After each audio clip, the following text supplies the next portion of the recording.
que tu auras un fils. Mais elle dit, comment aurais-je un fils quand aucun homme ne m'a touché? Je m'appelle Paddy Panilag. Je suis philippin et chrétien. Je voudrais juste poser une question au docteur à propos de Marie. Marie a donné naissance à Jésus, n'est-ce pas? Je veux juste savoir si c'est mentionné dans le Coran, comment Marie a donné naissance à Jésus. Est-ce mentionné dans le Coran? C'est tout, docteur. Notre frère chrétien philippin a posé une très bonne question. Il veut en savoir plus sur Marie. Comment a-t-elle donné naissance à Jésus? Et que dit le Coran à ce sujet? Frère, si vous lisez le Coran, il y a un chapitre entier appelé Sourate Maryam, chapitre par le nom de Marie, qui était la mère de Jésus.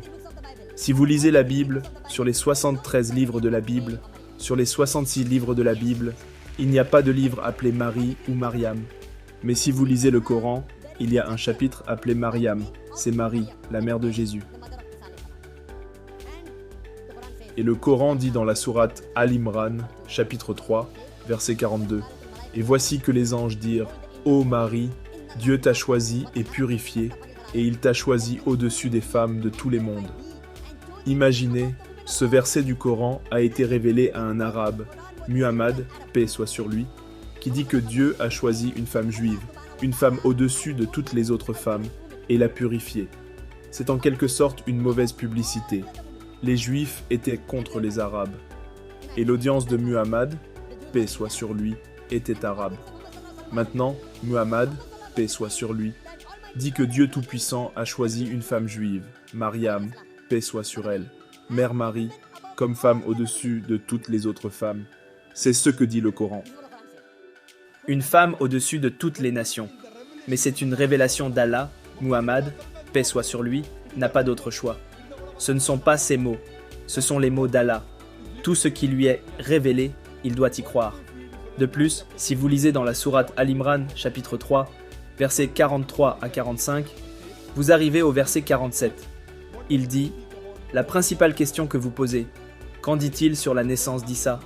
Il dit que quand l'archange Gabriel, dans la sourate Al-Imran, chapitre 3, verset 47, vient à Muhammad, paix soit sur lui, et dit que tu auras un fils.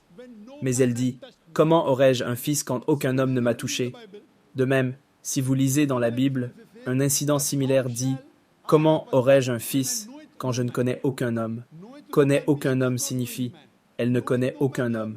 Connaît aucun homme ici signifie ne pas connaître sexuellement. Nous comprenons le langage de la Bible. Quand Mariam, paix soit sur elle, dit dans la Bible, je ne connais aucun homme, cela signifie qu'elle ne connaît aucun homme sexuellement. Quand le Coran dit « Quand aucun homme ne m'a touché », cela ne signifie pas un contact physique. Cela signifie un contact sexuel. Aucun homme ne m'a touché. Mais ensuite, le Coran continue.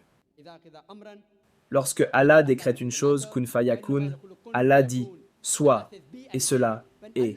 Lorsque Allah décrète quelque chose, il dit « Sois » et cela est.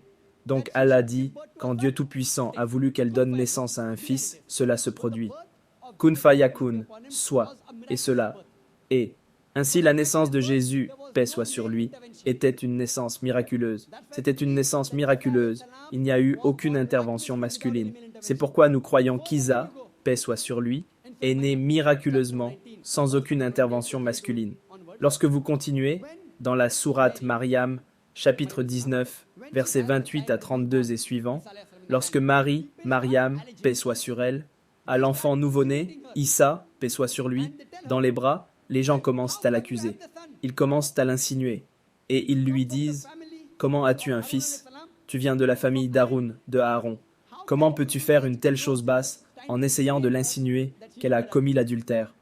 Les gens ont commencé à l'insinuer. Cette femme, sans mariage, elle a eu un enfant, insinuant qu'elle a commis l'adultère. Elle était sans voix, elle ne pouvait pas répondre. Immédiatement, Isa, paix soit sur lui, des bras de sa mère, il répond et dit « Je suis un messager d'Allah ». Il protège sa mère et répond « J'ai été envoyé en tant que messager d'Allah et pour vous apporter de bonnes nouvelles ». Maintenant, le premier miracle fait par Issa, paix soit sur lui, dans le Coran, c'est qu'il parle, alors qu'il est encore un nourrisson, quelques jours après sa naissance. Le premier miracle fait dans la Bible est, si vous lisez votre Bible, c'est qu'il y avait une fête, et tout le vin est épuisé. Donc l'hôte est inquiet, il n'y a pas de vin pour les gens. Alors Issa, paix soit sur lui, dit « Apportez de l'eau », et il transforme l'eau en vin. C'était le premier miracle. Dans le Coran, le premier miracle était « Il protège sa mère, il soutient sa mère, et parle au nom de sa mère, alors qu'il était dans les bras de sa mère, juste après sa naissance. » C'est ainsi que le Coran respecte Mariam, paix soit sur elle, et l'élève, et la nomme meilleure femme parmi toutes les nations. Aucun tel titre n'est donné dans la Bible. C'est la raison pour laquelle je dis, nous respectons et aimons Mariam, paix soit sur elle, plus que les chrétiens. Nous aimons et respectons Issa, paix soit sur lui, Jésus-Christ, plus que les chrétiens. J'espère que cela répond à la question.